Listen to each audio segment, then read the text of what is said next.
Okay guys, the presentation is going to start in about 5 minutes. We're gearing up for it. I've decided to wear a tie. There's people filling the seats here. So I'm going to put this up on the screen. I won't be up on stage for a couple minutes, but bear with us here. It'll all start soon. I'm going to put you down and enjoy the show.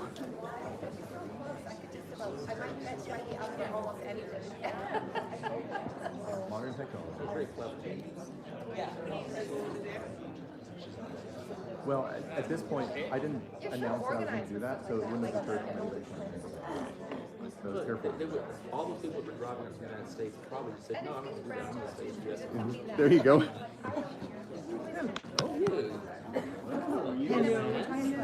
I'm doing you too? Whoever put one on, I'm going to go.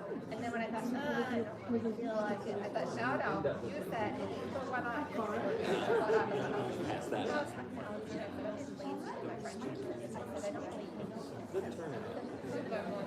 4 minutes.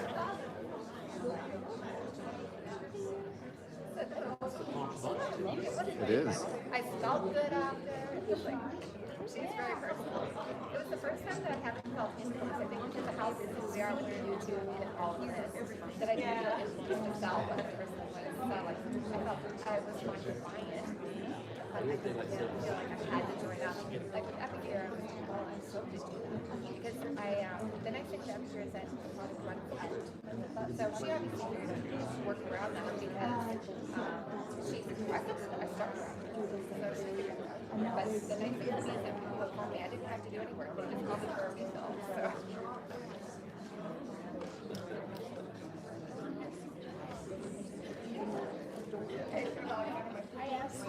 I was.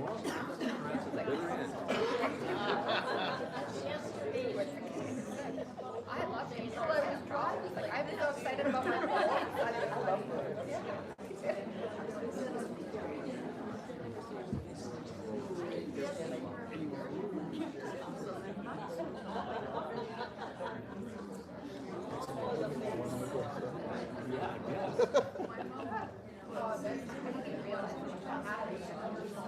I went to like Rubbermaid knockoff because I thought for sure that's probably why I had the red lilies.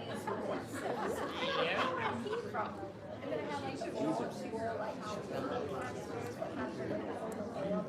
my sugar is not quite right.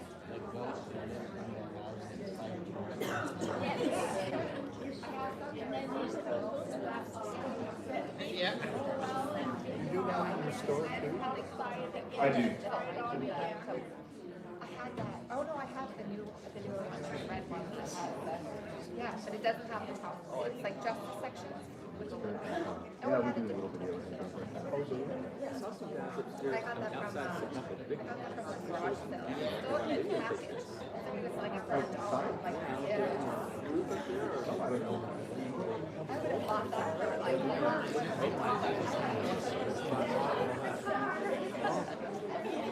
See on TV? Oh, it sounds really good. When I go to garage sales, I find like he'll be talking to the person. He's like, go and see their whatever the fees. And I'm like, no, what? She just had it's so funny. Like, the stuff that you find, it's like a weird horseshit. I think I heard my aunt. Is my aunt?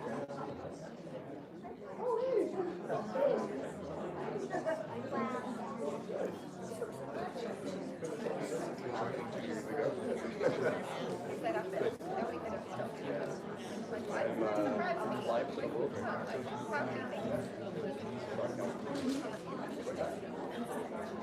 Oh, it's a spark plug. It's like a spark plug from a spark plug. Or they had to have a little speaker. So we don't have to cheer. It sounds like a mod time. I told him that. I said, Looks like I 1970s. yesterday said Alexander was worried that it would just be us showing up. And so I said, that's okay. We'll just cheer extra loud. That's actually really nice. Well, I think she's going to go up. Did you just leave it online?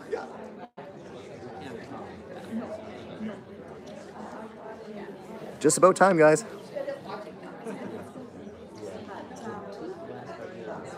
like the little sweet vessel thing in front of it. Did you? I walked it with you. Oh, that's I made the mask go across and then around with the cover. I'm not sure what I would have done. Yeah.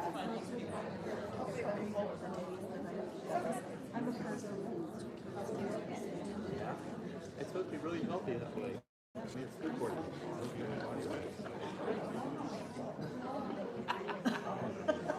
This is the way it feels sometimes. They really wanted us.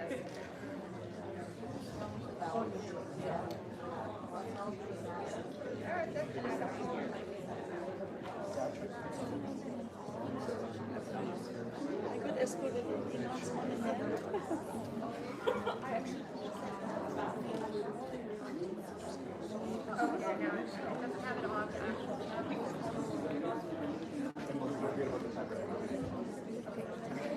Oh, it's two. I did forget it.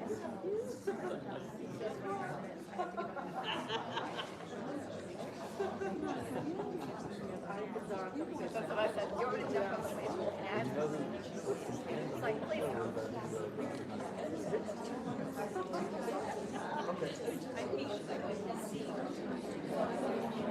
I bet you'd be good. I would talk to him. As soon as I'm nervous, I talk to him more than I talk to him. It's an assault on the system. Yeah, I gotta see that comment.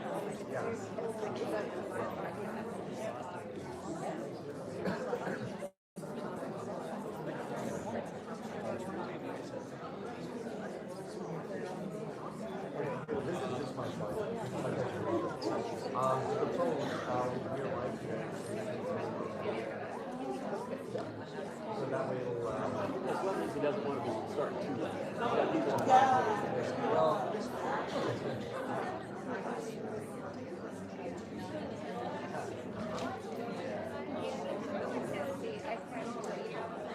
Usually actually when I'm on the iPad, which we're using, that's why I always have the iPad on when we're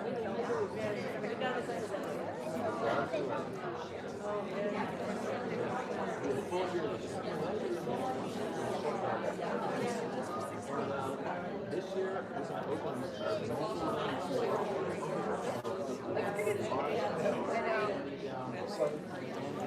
Okay, folks, people are still taking their seats. We just have another couple minutes to go, and then we're going to get started.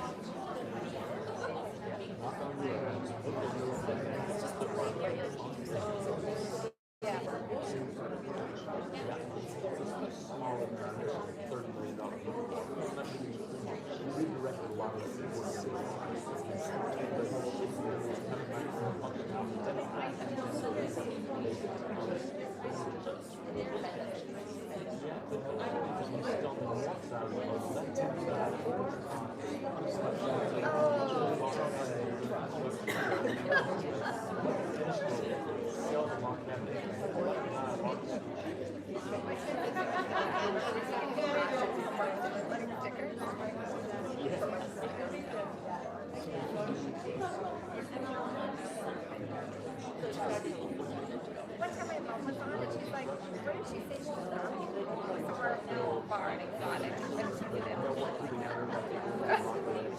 On the bar.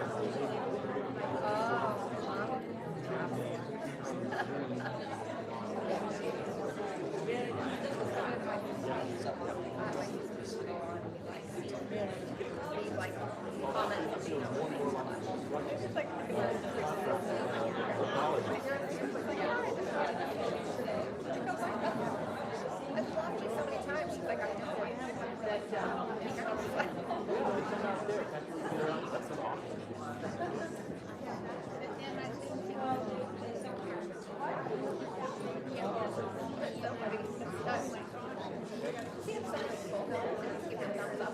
Oh yeah, thumbs up.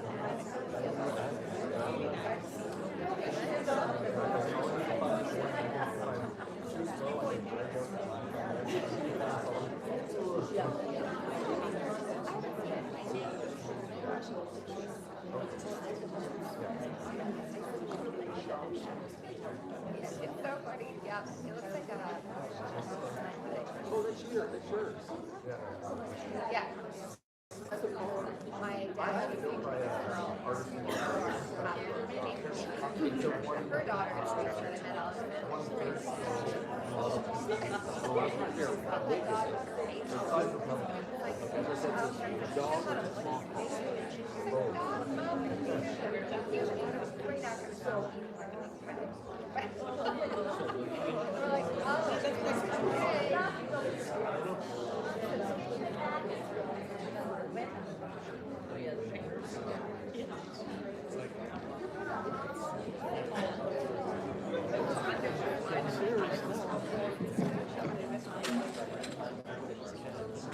Good afternoon, everybody, and welcome to Trash or Treasure, Why Do We Collect? Before we get started this afternoon, I would like to acknowledge that we are located on traditional Treaty 6 territory, on traditional lands of the First Nation and Métis people, and I'd like to respect the histories, languages, and cultures of all First Peoples of Canada, whose presence continues to enrich our vibrant community. My name is Drew, and I'm with the Friends of the Royal Alberta Museum Society, or FRAMS. My name is Janet McLean, and I'm with the Friends of the University of Alberta Botanic Garden. And together we're so excited to have everyone here today to present a really neat lecture and talk all about collecting. Before we get started today, I just kind of wanted to talk a bit about our organizations in case you're not familiar with either of them. The Friends of Royal Alberta Museum Society, or FRAMS as we like to call ourselves, is the community hub here at the museum. So we are a member-based organization that's been around for about over 35 years, and we support the museum in various capacities. So one of the things we do, which you might have seen up on the screen there, is we run something called the Indigenous Museum Internship Program, which provides opportunities for post-secondary Indigenous students to come and work at the museum during the summertime for 16 weeks. We also organize something called the GO program, which is an access program at the museum. It provides opportunities for people who might not be able to afford to visit the museum, an opportunity to come and see the exhibitions here. And of course, we are a member-based organization. So I know I see some familiar faces in the crowd today, members of FRAMS. We host a number of events and lectures throughout the year that helps to connect people to the Royal Alberta Museum. So that's kind of what FRAMS does. The Friends of the Garden has been supporting the Botanic Garden for almost 60 years. And in the foyer, you saw a number of the things that we have funded at the garden. We also host events through the year, primarily in the summer at the garden. But we always have one winter event. And this year we decided to hold the event in collaboration with the Friends of the Museum in recognition of the spectacular new home of the museum. So we're very happy to see you all out at the museum. Now you know where it is. And we hope that you come out and tour the museum soon. And of course, visit the beautiful Botanic Garden, which opens this year, May 1st. Quick show of hands, who is this, who has never been to the museum before here in this downtown location? Is anybody's first time? Awesome, I'm very excited to see so many first-time people then. I hope some of you maybe had a chance to go see the galleries earlier today, but if you didn't, definitely encourage you to come back and check out the exhibits. There's some wonderful artifacts and wonderful stories being told from Alberta here. Of course, the theme for our talk today, though, is all about collecting and the stories behind collections. Humans have been collecting since time, and I assume that many of you out there are collectors yourself or know somebody that is a collector. I will be the first to admit that I collect things as well. Back when I was a child, I used to collect stamps. My dad was actually a stamp collector, and he passed on his stamp collection to me. And for many years, we would go to different stamp shows and trade and buy stamps. I specifically like the ones that had to do with sports or the Olympics in general, because stamp collecting is such a wide variety of things that are available there. So that's kind of my collection story. But Janet, do you collect anything? Oh, Drew, I have a few pieces of jewelry. And, but on the theme of collection, and knowing there's some gardeners in the crowd, Agriculture Canada came up with a spectacular marketing scheme, Explore Roses. So each rose was named for an explorer. And it started out Henry Hudson, Alexander Mackenzie, David Thompson, all the ones you've heard of before. And of course it's a collection, so you gotta have them all. But after the years went by, there were names that came up I'd never heard of. You keep collecting, but I was always suspicious, so yes, I have collections. We hope you'll be able to continue the discussion around your collections after today. Maybe you can share some of the stories with each other and with us of what you collect in your own personal lives. But next up, though, I'd like to, first of all, introduce our first speaker for this afternoon. And no one knows collecting better than him. Alex Archbold has been buying and selling antiques since the age of 9, beginning with vintage toys and comics. Since then, his passions have evolved into his own antique shop, Curiosity Inc. Alex focuses on rare and unusual items, but he has a reverence for history, and his passion is for historical artifacts. Alex is a Canadian treasure hunter and shares his treasure hunting stories online. His YouTube channel, Curiosity Inc., has over 200,000 subscribers and more than 17 million views. Speaking to our fascination with treasure hunting as a humankind. Alex's mission is to keep the antiques industry and history alive for today and for generations to come. We will have a bit of Q&A session after, so keep those questions in mind as you're listening to his presentation today. But without further ado, I would like you to join me in welcoming Alex.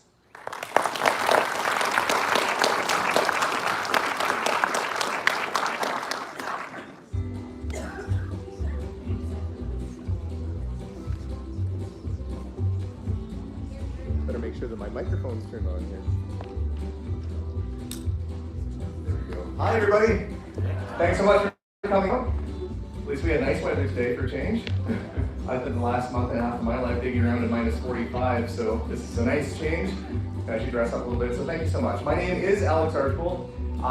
As so nicely introduced, I do have an antique store here in Edmonton, Alberta. We have a YouTube channel under the same name, which keeps us very busy. My wife and kids in the front row here supporting me and online as well. Even my aunts come down to cheer us on, so I think there's got to be about more than half of you that aren't directly related, I hope. So I really believe in following your dreams. I have a love of history, and I'm here to help explain collecting, or maybe just justify it publicly to my wife, who's been very patient with this all. So really, collecting starts with making a connection. And it kind of starts for many reasons. It's an emotion, it's a feeling. Can you guys hear us okay? Yeah. You can hear all right? Okay. That drive pushes us to fill our spaces with interesting items so we can have stories to tell. And as we think about collecting, oftentimes it's associated with a warm memory, something from our past. We want to be connected to our surroundings and feel as though we belong like so many who have come before us. Collecting is more than just having objects in our home, it's a way to connect to our past.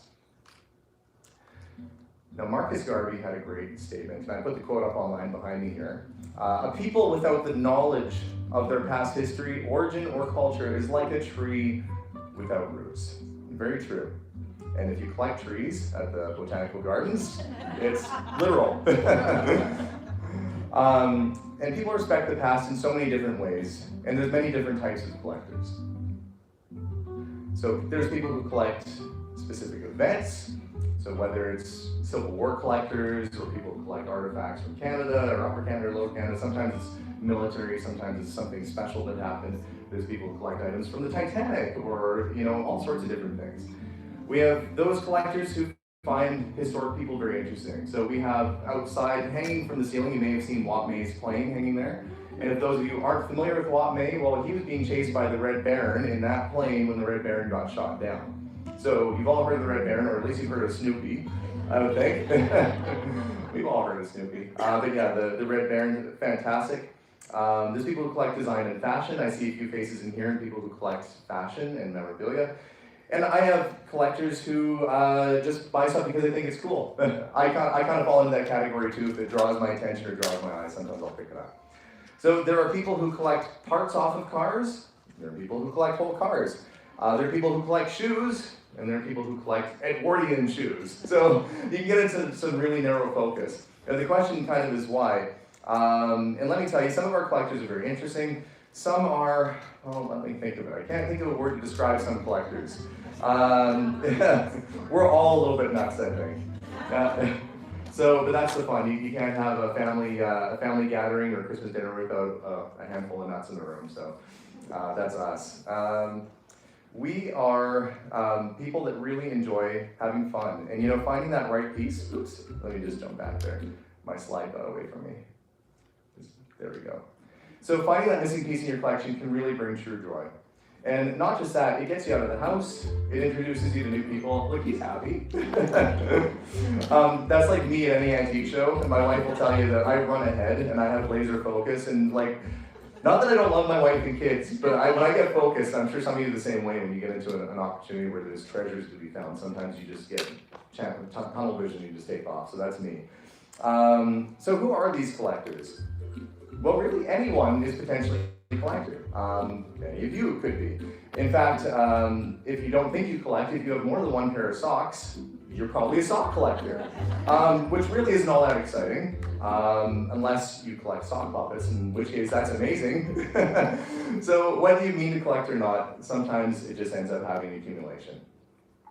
So you have to think about what type of collector am I? What do I do with my collection? So there's all sorts of people who collect, your neighbors, your friends. I put misfits because, trust me, we're sometimes societal outcasts in this community, but we still chase it, and we chase our dreams, and we chase the things we love anyway. Historians and researchers, decorators, and then there's who I call the accidental collector. So these are people who really don't mean to collect.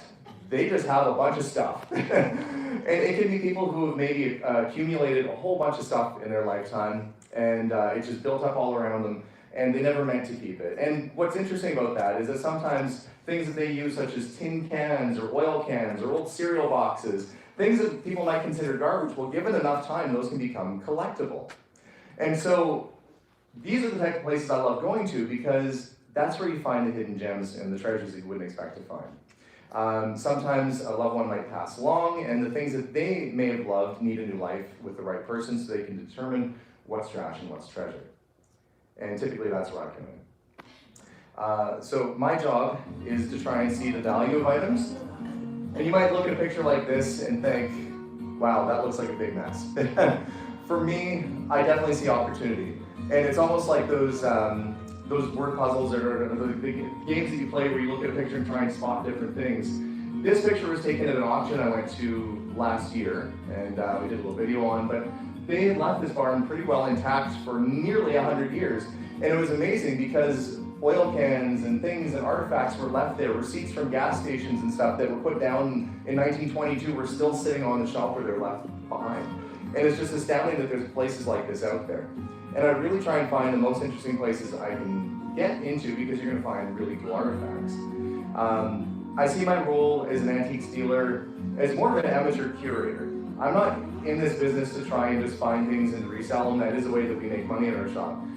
I try and bring back pieces of history that are lost or forgotten, and try and bring them back into the limelight, and so everybody can have a chance to see it or love it or view it again.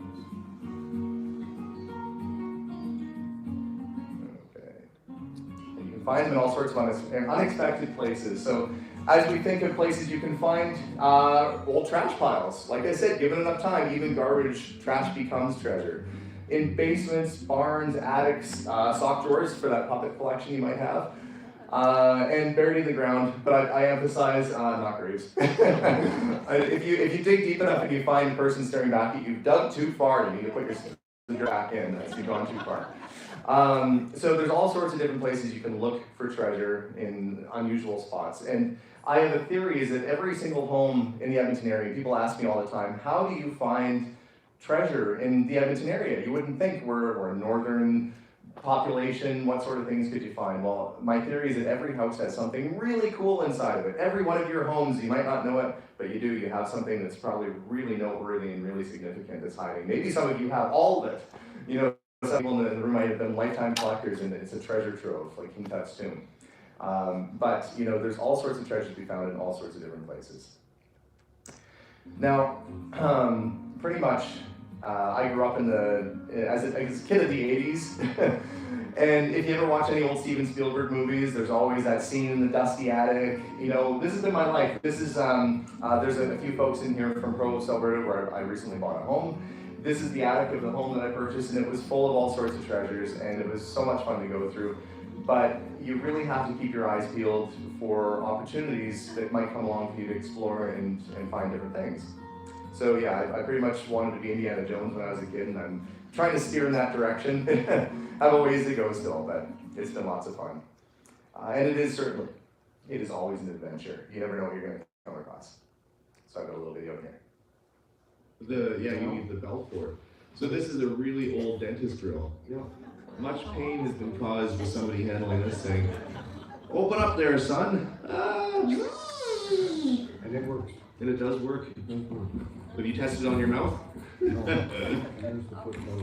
Okay, well, yeah, dentist drill. People like oddities, and somewhat people consider that kind of a creepy collectible, but there are buyers for that. And it actually sold. So that's the sort of thing when you go to someone's house and they have something that maybe they don't quite see value in. He thought, okay, well, it's an old drill. And some people pick these things up because you can reuse them for crafts and things. But the person that ended up picking up from us actually collects oddities and old medical equipment, and yeah, it sold it away. So all sorts of neat stuff. And no, I didn't test it out on any of my children. None of them would, have to bear through that.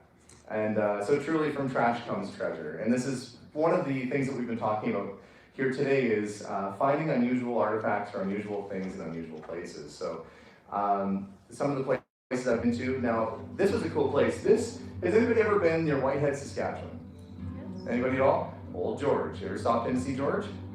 No? Well, you're missing out, because that's George's house. It was at one time the Limoges mansion. He's added a little bit of his own element of clutter to it since then.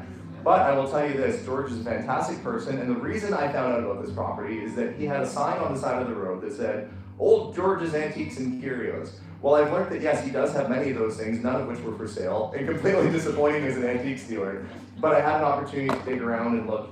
And as I ever pass by the highway and I see Old George's van sitting at the gas station where he likes to get breakfast in the morning, I will stop and leave him a little treasure on his table when he's getting coffee. So last time I saw him, he collected oil cans and stuff, so I took him a little oil can. And I said, there you go, and he didn't remember me. Well, thanks. And he's probably just so used to people bringing him random things. He's like, oh, another thing, great. I'll add it to my pile. But there are places like this everywhere. And you just have to really keep your eyes peeled for it too. He's a fantastic guy. If you're ever in that area of Saskatchewan, you can stop in, you can knock on his door, or you can give him a call and he'll come and meet you there and show you around. He actually has a whole town built in his backyard, which is quite surprising because you wouldn't expect it. But you go through these piles and you open a door and it's like an 1800s bar that's all set up, or a barber shop, and he's done a marvelous job decorating. It's like they never cleaned Fort Edmonton Park for a really long time. It's really cool. So I love going to places like this and exploring, because sometimes you find things like, this was in a barn I was at just earlier last year when it was actually green outside and not freezing cold. But you think the old orange crush bottle that's sitting on the windowsill, that was someone's last drink in that barn. It's not like it was put there by a collector. Somebody had a drink, put the bottle down. That bottle is probably from the 1950s, so like 60 years or more has gone by, and that bottle has sat there the entire time through frost and winter and spring and summer. And now it's collectible. It's worth a whole $5, but it is collectible. And there are people who might be missing that bottle out of maybe their 6-pack of bottles that they're trying to collect. So you have to keep your eyes open and keep customers in mind when you see these things, because things that you might think are garbage, there's somebody out there who wants it just as much. Now, there was some really neat treasures that I found recently, and I brought a couple items down to show you today. But this is a nearly 2,000-year-old Peruvian whistling vessel. I haven't figured out how to make it work. I tried the other day. I probably caught many old diseases that they thought were cured. So as I cough towards the crowd today, I apologize. If you had lots of collectibles, I'm available for estate purchases. Dark humor, too soon? Okay. But this Peruvian whistling jug, nearly 2,000 years old. I found this in a house, in a box, in a Woodward's box, underneath piles of garbage and trash and scraps that I believe even the previous owner probably forgot that they put it in there. And somehow it survived. And I joke about the grave thing, but likely this was a burial piece thousands of years ago that had been brought up at some point. And then finding provenance to it, I later found a collection of slides from the 1960s from a display where they were selling ancient Peruvian pottery. So So you go, okay, well that's obviously where they got it from. So I'm hoping to find the exact slide from that piece that can corroborate and put it all together, but it's a fantastic piece, and to find it in a Woodward's box, you know, extinct department store itself, the box was probably collectible, you know, and bring it back. It was just an amazing find. Another thing that I came across, I didn't mean to tie this in with me killing everybody here with infectious 1,000-year-old diseases, but that's what's happened. This is a 1900s brass Undertaker sign from Ontario. It came up for auction. Now there's other ways to get antiques. Sometimes you find them out in the wild. This one came from an auction. A friend of mine bought it. But the reason I wanted it is that it's solid brass. This J.J. Marsh was the head of the Undertakers Society around the turn of the century, so he was the guy. And this would have been on his house. So you have to think, you can imagine, if you look back in the archives, you can probably see a little brick building with a very dour-looking man, you know, on the front step. Or maybe he was really jolly, you never know. There could be a jolly Undertaker, you know. They tussled kids' heads as they ran by with their bikes and their stick and their wheel or whatever they did back in the old days.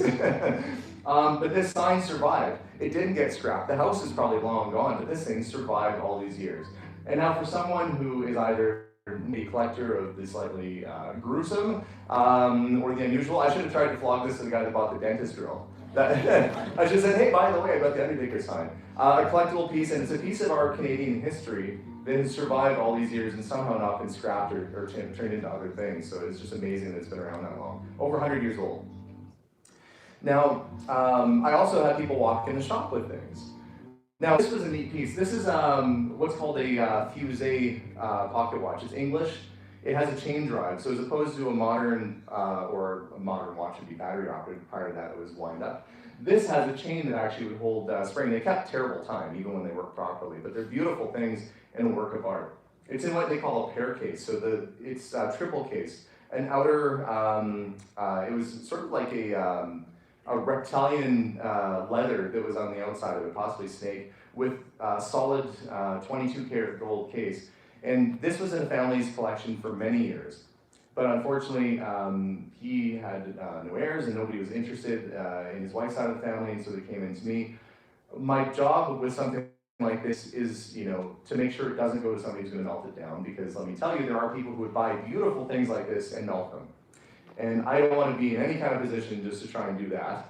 You know, this is a piece of history. You know, it's lasted several hundred years, and then somebody might go, oh yeah, that's worth, you know, X amount of dollars in gold, and they melt it and it's gone forever.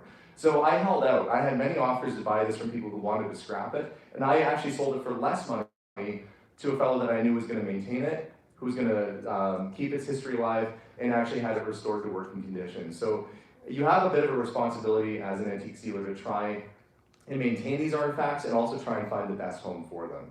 And he loves it and cherishes it. And he actually came in the store to talk to me the other day about it, and it's always great to see. So some people get very attached to them. Another cool piece that you might see if I brought in today. Sometimes you come across things that are really historic. Now, as you can see on the screen behind me, you all recognize the guy with the crazy hair. And it must have been a thing back in the day. Einstein, Sir John A. You know, people make fun of modern haircuts, but they really went all out back then. Sir John A. Macdonald, of course, our first Prime Minister. I was lucky enough to come across this wonderfully historic piece. Now, this is before he was Prime Minister. It's a legal document.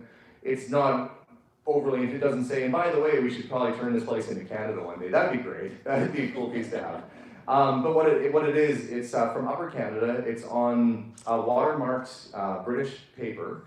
And it's talking about a legal matter where he's applying a little bit of pressure, but I say such gentle things like make haste with your payment. And I'd say Sir John A. Macdonald is telling you to make haste with payment. You better cough up the bill, I think. So it's a fantastic piece of history. It predates Canada. It's from the Kingston area where he lived, and it's something that really, you know, to be in the museum here today with it, like a place like this is probably a rightful home for a document like that. I'm honored enough to own that myself and to have found it this past year. And its companion piece, which is up here, which is, and I'm probably going to butcher the first name, Calise Lavallée, who wrote O Canada. If you weren't aware, that's who wrote O Canada. I have a hand-written bar of music from him in his signature, framed side by side. What two great pieces of Canadian history that we have in this room with us today. And of course, I would welcome you all to come have a look afterwards too. The little helmet here that I have a picture of, do you guys recognize that? Any idea what that's from? And my family excluded who know the answer. Mind you, I love the fact that my 9-year-old daughter knows the answer to this. That means I'm doing something right. You might recognize it as being perhaps German, but it's not. It's Prussian. So this is a pre-World War I Prussian leather military helmet. Fantastic original condition when you think that it's leather and it survived all these years. Now, what's interesting about it is where I found it. I was in a garage in the North End, and there's oil cans and cans of spray paint and sawdust and a over 100-year-old Prussian helmet sitting amongst all of it. So he says, well, you're not interested in that whole thing, are you? Yes. Yes, I'm interested in that the most over anything you've shown me today. So you never know where people have amazing things. And sometimes people that own outstanding things don't even know the value of it or know that what they have is something amazing. Now you have to have ethics in this business, and so you have to let them know what you're going to sell it for, because you don't want somebody walking into your store and go, you gave me $1 for that, now you're asking $600, because then I'd feel really bad and that'd be an off way to do business. So he was quite thrilled to know that he had a valuable piece that was better than sitting amongst some spray cans, and we brought it back to the shop, and it has found a new home with a World War I military collector who has it in a showcase on display, and he loves it, and he sent me a message about it saying he's found the missing chin strap and all this. So that's who you want to get these sorts of items, is somebody who's going to love it and enjoy it. And I think it was sitting probably over the last 20 years next to some Canadian Tire spray paint. It's just amazing. But that's what I love about my job. You never know what you're going to find. Let's see, the next one here, this is a little paperweight. And I don't know if you guys remember, this was on the news maybe last year. Anybody remember this piece? Maybe not, but you will after today. So I was really happy to find this. Now this is an ornament, just a paperweight really, but what's interesting about it is that it's inscribed, and it was a wedding gift to someone very special. This was a wedding gift given to Sir John Franklin on his wedding day to his second wife, Sir Lady Franklin, Jane. And this piece, a twist of fate. And maybe John Franklin might have taken this on his fateful trip, where his ships ended up marooned and trapped and at the bottom of the sea. The HMS Terror, by the way, fantastic ship and fantastic story. That ship survived the War of 1812 and got refitted as a ship that would be strong and sturdy enough to make its way through the Arctic, and it never made it. Now they found these wrecks last year, and they announced finding these wrecks on the same day that I found this in the person's basement. And you talk about, just the odds of that. What are the odds that I'm in a basement in Mill Woods, here in town, and I open up a guy's drawer, and there's this little anchor, and he said, oh yeah, that used to belong to Sir John Franklin, like it's nothing. And I go, okay, yeah, now you got my attention. So I brought it back, and you just think, a twist of fate, and Sir John could have brought this thing with him, and it could be sitting there somewhere on the bottom of the sea in much worse condition. Instead, it's here in this room with us today in remarkable condition. Now that has found a new home with the new owner, and the new owner is a historian, a private buyer, and he's loaned it to me today to bring and show you guys. So thank you to Ken if he ever ends up watching this or seeing this. It's just an amazing piece of history. I thought I had to bring it back in with you. Now, you might ask yourself, where does this stuff all end up? So I mentioned that the Franklin anchor, that did find a home. I would love to keep all the amazing things that I find. But then I would probably, get into a white jacket or a room somewhere, and they'd say, you got problems. I do have problems. If anybody's ever been through my store, you know I have problems. My store is like bursting at the seams right now. But I like to think my ambitions are larger than my store. That's the only problem. I just have to kind of work around that. But where does this stuff all end up? Well, you might find that some people wear the charge. This is my lovely wife, Melissa, who had no idea I was going to put this picture in front of a bunch of people today. It's going to be an awkward ride home, folks. But so Melissa modeled this 1940s jacket, and some people will wear their collectibles. I love you, sweetie. She has to give me forgiveness, I think, after this. Sometimes, like this gentleman here, coming through the shop. I'll play this for you. So what do you find? Oh, look, right there. Yeah. So Absolutely wonderful. And you collect railway stuff, correct? Absolutely love this stuff, yes. Yeah. And I've been watching your videos, and I see what you've been up to. It's fabulous. It's terrific. It's really nice to meet you, Alex. Oh, yeah, well, of course. I'm Alex as well. Oh, nice to Thank officially you meet very you. much for a great deal. Oh, my pleasure. Well, Yeah, it only cost me a cup of Tim Hortons to make him say all that nice stuff, too. But Alex, who shares my same name, collects railway memorabilia, He came in on a day which I happened to be unpacking a box of railway memorabilia, and he said, "Ooh, is any of that for sale?" Because sometimes people are very excited. Now, a lot of people have normal jobs, which I don't. And so when they have time, they come and see me because I go off and I find all the cool stuff. And when they come to my store, they try and get that same experience that I got when I found this thing in the first place. So it wasn't even in the store maybe 20 minutes, and here's a happy customer. And if you can't read what it is, it's a Canadian National Railways sleeping car conductor hat badge. It's brass, so back in the day. So not only did I get that, I also got all the original linens and pillowcases from Canadian Pacific and CNR, and they're all embossed, just lovely pieces of history and stuff that usually doesn't survive. So somebody kept that all these years, and now he's got it at his house, and he's a happy camper. Is it embroidered or is it stamped all in leather? It's embossed. Yeah, it's like a stamped piece of brass. Yeah. No, I meant the... Oh, the linens. Yeah. They have stamps, and some of them are actually woven right into the fabric itself, where if you hold up to the light, you can see the entire Canadian Pacific logo right on the linen. It's outstanding. So I ended up with a big box of it. And again, this is the fellow with the military hat. And he said, I'm interested in old blankets and stuff, right? I said, well, those ones, yes. So for some reason, he kept all the stuff around. And sometimes people keep things for reasons they can't even understand themselves. It's just been there so long that it's just there. And it's my job to try and educate myself on the things that might have potential historic value or value to a collector, and try and collect these things and bring them back to market. But truly special items sometimes need truly special homes. So this is a cool piece. Now, this is a 1939 McLaughlin Buick. Now, the owner of this car is in Vancouver, and he contacted me and he said, I've got this really special car. I don't know how to sell something like this. I've had it since 1972. I'm the second owner. The original owner had it since just before the war started. Would you find a private buyer? Well, a car like this needed a little bit more special place than just finding a private home for it. So I actually flew out there and I met with him, and I did my darndest to convince him it needed a different home, because this wasn't just a regular car.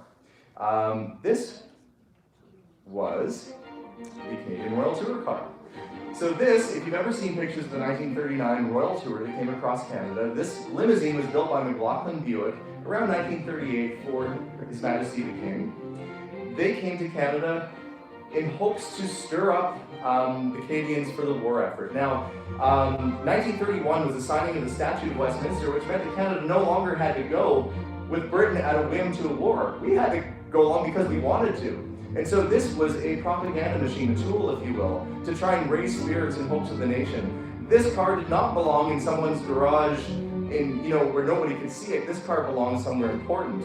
And so with all I could muster and all the dancing I could do, I convinced this fellow that it needed a donation and it needed to end up here in our province.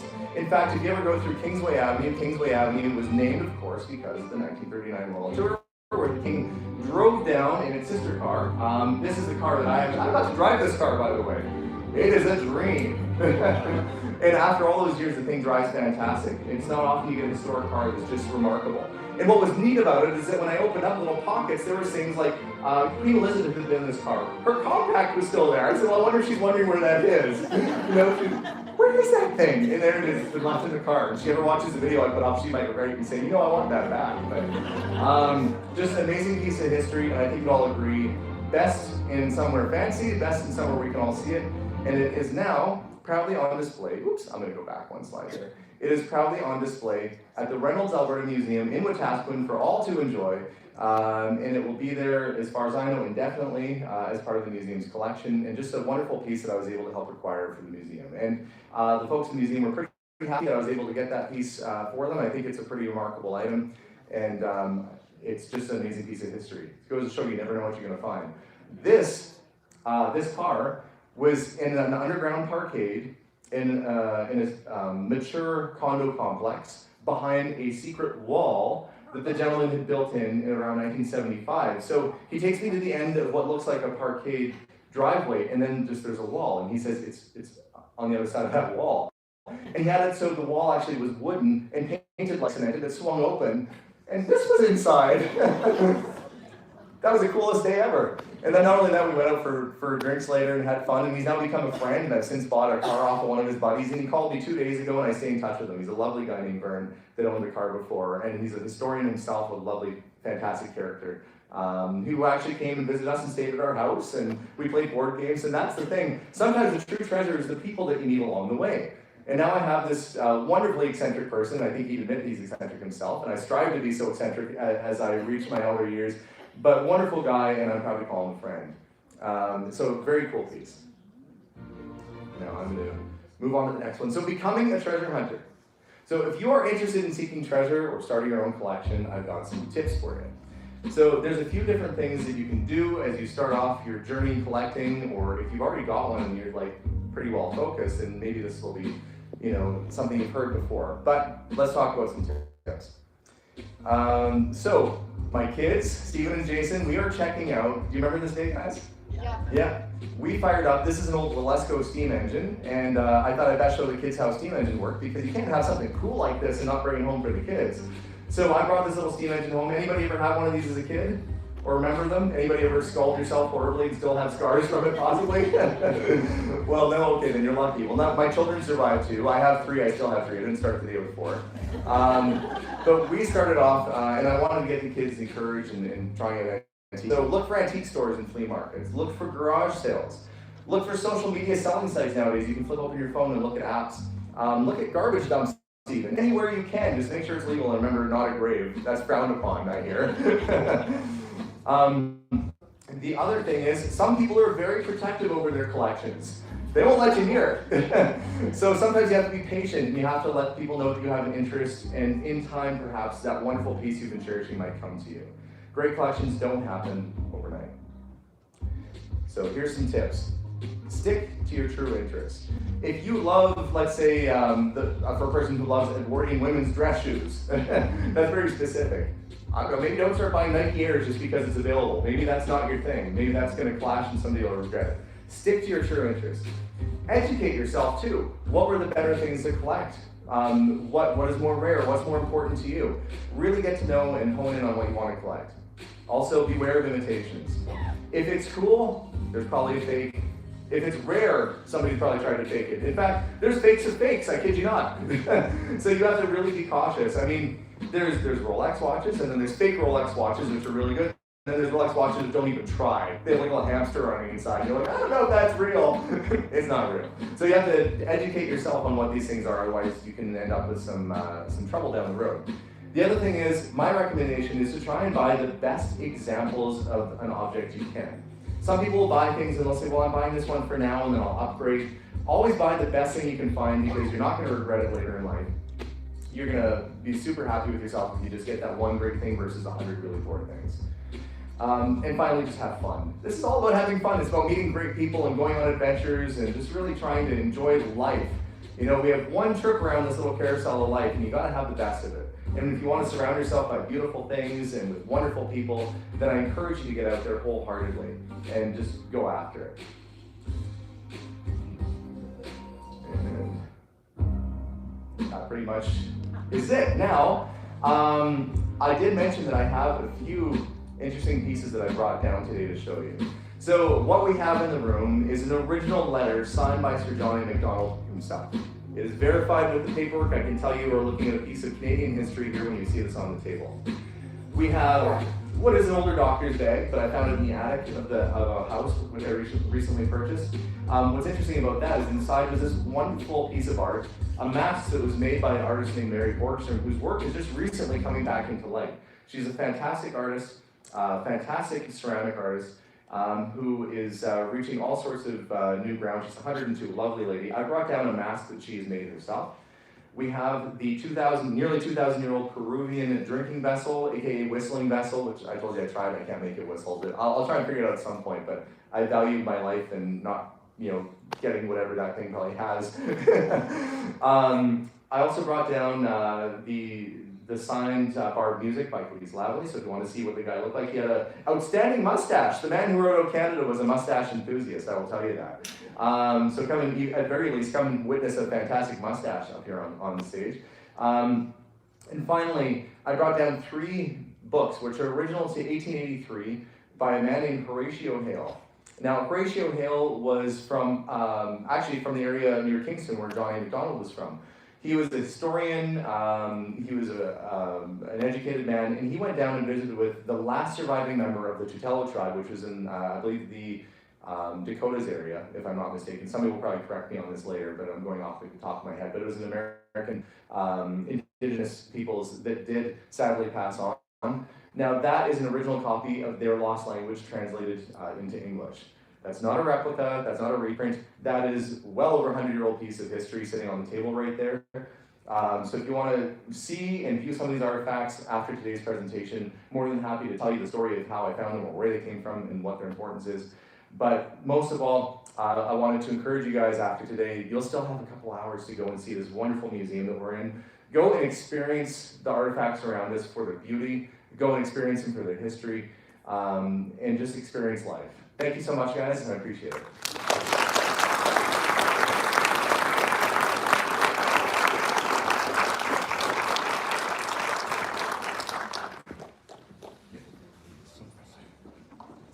We'll have the questions after both speakers are finished.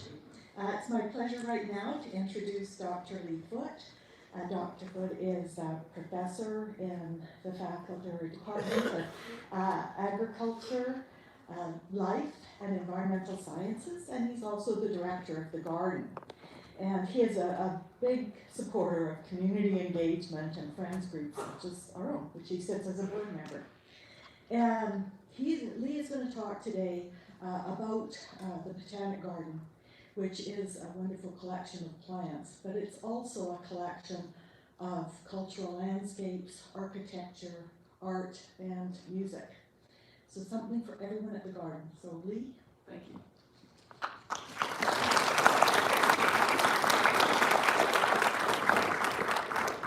Okay, do we have sound? Yes. That's great. Alex, that was great. I thoroughly enjoyed it. Over the last week, Alex and I have had a chance to, as I say, do some trash talk. You know, it's been really a lot of fun. This is not the slideshow that I was going to show, though. I'm not going to actually show a slideshow. I'm going to just talk. There's another Alex in the sound booth that's going to show us a video a little later, and it'll be really a nice treat. Not my video, but something about our garden. I'd also like to thank Franz and Fog for putting this on. It's so nice to see two dedicated associations support each other. The same folks that would go to a museum are the same kind of folks that would come out to a botanic garden. And so this kind of cooperation needs to take off. This is going to be you know, to a scientist, it's really quite difficult. That why question, why do we collect? I'm going to give it a shot, which is probably not really advisable, but I'm going to give it a try. I think we all collect in some way, or we seek through trash for treasures. It might be that bowl of mixed nuts that you're going to sort through and find the cashews and pecans first, and leave all the peanuts. I mean, I don't think anyone here would ever do that. It could be Easter eggs. It could be the dump that's out in the alley, or the crummy house down the way that's abandoned, so 7-year-olds get to wander down there on their bikes and have big adventures and haul home things. I know that about 17 years ago, when the Edmonton dump still allowed you to go out there and pick around a little bit, we'd dump our leaves and clippings, and then my girls would turn feral. And they would go seeking through there. They found an intact Easy Bake oven in the box, brought it home, plugged it in, it worked. They found bicycle wheels to play with. They found broomsticks, broom handles they could make spears out of. We brought home almost as much stuff as we took to dump. I was an inveterate collector as a kid too. It was an alleyway. It was like cats to a paper bag. It just would draw you in. And I'm going to come back to cats a little later on. I hope in your childhood you had access to an abandoned farmstead, a beach, if you grew up near the beach. There's something about walking along a beach, wondering what's washed up. It could be seashells, but it could also be ambergris, or it could be lost treasure. And there must be an appeal there, because 200,000 retirees in Florida can't be wrong. They're walking along with metal detectors, and actually, I wouldn't mind being in Florida about right now. The weather's getting ready to turn, but it was so cold last night that my phone lost an hour. And you don't want to laugh, but there will be some poor soul that's going to walk in an hour late to this talk. I mean, I want to stand up and give them a standing ovation, because I'll tell you, twice in the last 5 years, I've showed up an hour late for church service on Sunday morning. It's 40% failure rate. But we all crave this. I'm going to get to the why in a little bit. It's what some people call a windfall experience. I had to look up windfall. I think I know what it meant, but it comes from the 1500s, 1530. There was laws on the books in England that in private land you could not pick somebody else's fruit, you couldn't take their lumber, but after a windstorm, for cleanup purposes, you could pick up the fallen fruit or the wood for your fireplace. It was a windfall. And to this day, we all want a windfall. We love that. There's something intrinsic in us. If we go back far enough, it'll, deer and pigs and elephants all know this too. After a windstorm, they change their patterns to go to fruit trees, marula trees, other things to find this that's fallen. Humans, we tend to go to casinos hoping for a windfall, or maybe singles bars hoping for a windfall. And I know why they call them singles bars, because I've been to a few of them, and I've always left single. It doesn't work for those that just aren't cool. In fact, there should be a sign on the door, scientists not allowed. But you do the mental math. The benefit to cost ratio is what we're really doing. We are economists at heart. If you think about it, the benefits might not be very high, but the cost is near zero of finding some of this stuff. Alex has made a profession of it. We're amateurs, but we find stuff that might be useful. I was walking through campus and found a glass tabletop about this high, an inch thick. Took 2 of us to carry it in the dumpster, hauled it out. Assistant professor climbed me up on icy dumpster, almost slipped and broke my teeth out. It would have made headlines, dumpster diving professor. It's now a glass tabletop in my house. 200 feet of manila rope sitting in the same dumpster.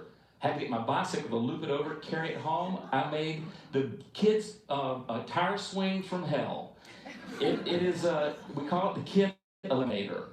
And you have to time it such when you let the tire go and the kid goes streaking off from a 40-foot tie in an elm tree, they go across the street to the neighbor's tree and back.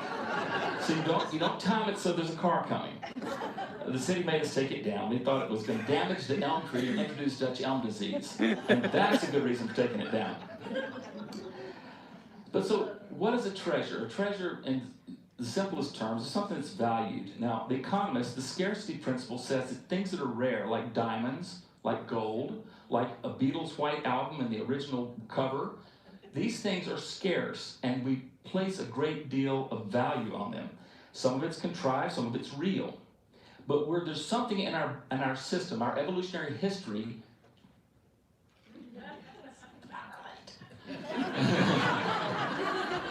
Welcome to Daylight Savings Time. Sorry. You missed my crazy. I was an hour late twice in the past year. Anyway, there's something in our evolutionary history. I want to tell you a little vignette about my cat, Spot. When I was a kid, I had a cat named Spot. He was named Spot because the cat across the street was named Rover, and that name was already taken. So any cat owners in here? Okay, you probably have in the past. Spot would sit in the windowsill, and whenever a bird flew to the bird feeder, Spot would crouch. Spot would start to pant a little bit. Spot's hair would stand up on end, and when Spot touched the glass, her paws were sweaty and damp for good traction and grip. Her tail would twitch, and her pupils would dilate. Predatory response. Now, let's imagine you're walking in Elk Island or Jasper Lake Lodge, if you're more civilized than that. You come around the corner with your friends, and there's 3 elk standing there. Let me tell you what you're going to do. I don't have to ask you. I will tell you what you're going to do. The first thing you're going to do is you're going to squat a little bit on the balls of your feet. Your palms are going to start to sweat. Your paws will start to sweat a little bit. Your breathing will become shallow. Your pupils will dilate. And you'll probably experience an involuntary piloerectile function. Oh my God. That basically means the hair might stand up on the back of your neck, or you might get some goosebumps, which is just like Spot raising her fur. So your amygdala, your primitive crocodile brain is telling you, fight or flee. Do I go kill this delicious big chunk of meat, or do I run for my life? It's in us, folks. We want these windfalls. We love these things. We like looking at horses and cattle, even if we don't eat them, because our brain is telling us that's delicious. We love that. Cats in a Skinner box will sit and watch a pigeon. They hit a treadle, the blind goes up, they get to see the pigeon. Then the blind goes down. They hit it again. And they'll do this all day just to see the darn pigeon. We're not that different. So we carry this collection instinct within us, this accumulation thing. That was some work that was done by E.O. Wilson and Stephen Kellert, and they were the ones that wrote the book, The Biophilia Hypothesis, that says that we have an instinctive connection to nature. We play off this at the Botanic Garden as well, and I'll talk some more about that in a minute. Let me make this a little more relevant. You're walking down the alleyway and there's some delicious raspberries hanging over. Windfall, it's going to be knocked off by a car, it's over common ground, I'm going to eat these. You're walking down White Avenue with your daughter and she says, "Oh, Daddy, it's a sale. These Flugog shoes, they're only $75. And I said, "That's 3 times as much as shoes could cost, honey." She said, "No, that's a quarter price." That's a windfall. So it's in there. We carry it. Marketers know this. I mean, the Pawn Stars, American Pickers, Storage Wars, even Vanna White, whatever that thing was, behind door 3, we have an intrigue. We're not that different from that cat hitting that treadle. We want to see this stuff, experience, and the vicarious pleasure. When you watch Alex's videos, the vicarious pleasure of his discoveries carry over through the interwebs to us and bring us joy. That's really a cool thing. If you're going to carry this instinctive baggage with you, you might as well enjoy it. Let it bring joy to you. Now, another little vignette. We exist on some continuum that's between hoarders and the complete non-materialist. And both of those are probably maladies. They're extreme end members. I want to tell you a story of Tommy Michaud's little brother who ran away from home when he was 16. He joined a cult. They got rid of all the material possessions and they wore only unbleached Muslim clothing. Well, his parents put up with it for a couple of months, said this is not going to work. They hired a private detective to infiltrate, snatch him, bring him home, and they deprogrammed him. He was recalcitrant. He would not go for it, refused. Well, Tommy said, "I think we're making progress on Robbie." I said, "How do you know? He's still wearing the robes." Tommy said, "I saw him driving Mom's Mercedes convertible down the street the other day, waving at friends." So they brought him back from the non-materialism. I'm still devilled by this question, why? Searching is a rewarding and honorable pastime. It's the essence of recycling as well. Some of these things are just useful. And we shouldn't be such a throwaway society, I don't think. At our garden, landscape architects really understand the anticipation and the joy that comes about from experiential treasures. Now, we talked a bit about trash. Our garden produces tons of litter each year. Litter is the term that plant ecologists use for grass clippings, for twigs, for leaves, for tree trunks that fall down. We could throw that in the back acres and burn it. We've recently started grinding all of this, throwing it into a compost heap, churning it over, and turning it around and putting it back on the beds. So we completed this cycle. We supplement that with a little bit of nitrogen, and it's good to go. It's great stuff, and it's sort of like a snake eating its tail. It just sort of disappears. We do it again the next year. In our greenhouses, we supplement with something called sea soil, and I talked about this on television the other day. Sea soil is this scraping of a little bit of sand, a bunch of salmon guts from the salmon factories, kelp, bark from from West Coast, bark from the sawmills. They churn it, compost it, and it makes the most gorgeous high nitrogen soil amendment you can imagine. But it's all recycled, and that's what we need to do as society. As far as collections, keys, Beanie Babies, cars, toys, stamps, Barbies, we collect plants. Now, we have somewhere between 2,000 and 3,000 varieties and species of plants at the University of Alberta Botanic Garden. And these aren't just an idle hobby. This is a working collection. It's a living museum, if you will. But there are other components of this as far as genetic reserves. We're part of the Botanic Garden Conservation International, so we exchange plant material with other northern gardens around the world. So if you want to see a green dragon spruce, we've got the only one in Western Canada, If you want to come see some odd tropical oddities like the stinking voodoo konjac, or if you want to see the metasequoia, this nearly lost conifer that was brought from China, these are held in the garden. So there's an educational outreach to the from the garden. There's a conservation thing. So when species wink out, we have the capacity to turn around and help repopulate. It doesn't happen often, but it does happen. So that's part of the functional collection. The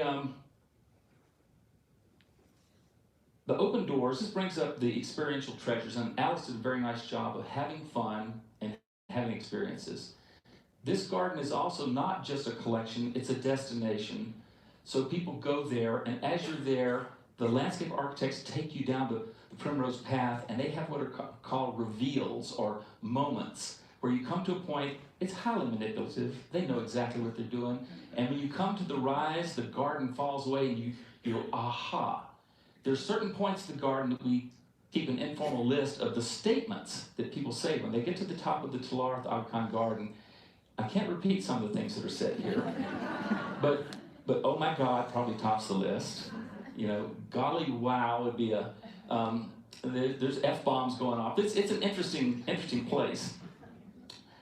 But it's a wonderful mix of the ecology, the landscape architecture, the hand of man, and here's the subtle thing that I find so heartening. Probably one of the most touching parts about this new garden is that our demographic has changed. We have people from around the world coming to this international garden. And if you arrive at a garden, and I'm going to show you a video of it, if Alex can make it run in just a minute, the Alex up in the booth. You arrive at the garden, you start from a basis of beauty, maybe a cup of hot coffee, and you're hearing people that are speaking different languages from you, possibly, that look different from you. And you start from a common ground of a shared appreciation of beauty. That's so different from much of society where you start from a position of opposition or difference.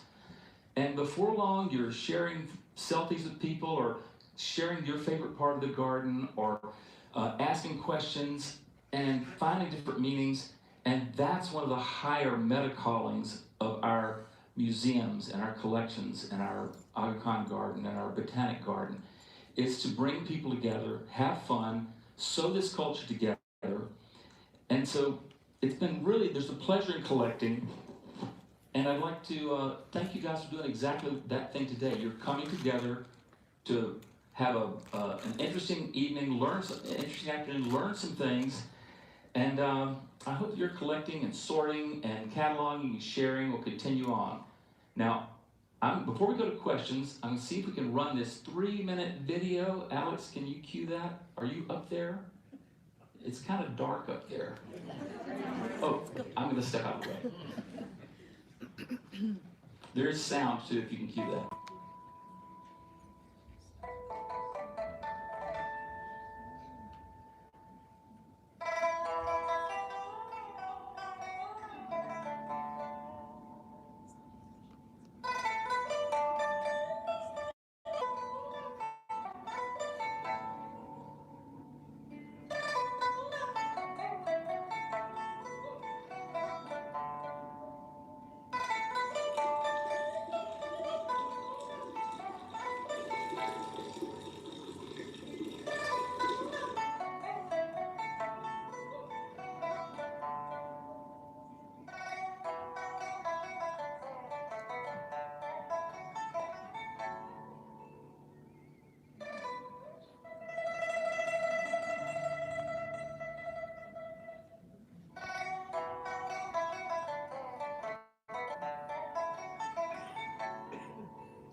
this is just one of 22 garden modules we have. It's the most recent, it's the most grandiose, but if you are a lover of peonies, roses, tropical flora, succulents, we have a lot of these things. We are a cultural as well as a botanic garden. And I hope you'll come visit us. We open May 1, we stay open until Thanksgiving. And your collecting could be places, could be plants, could be photos. It's it could be the treasures, could be right here between your ears. So I hope you come see us, and thanks for coming out today.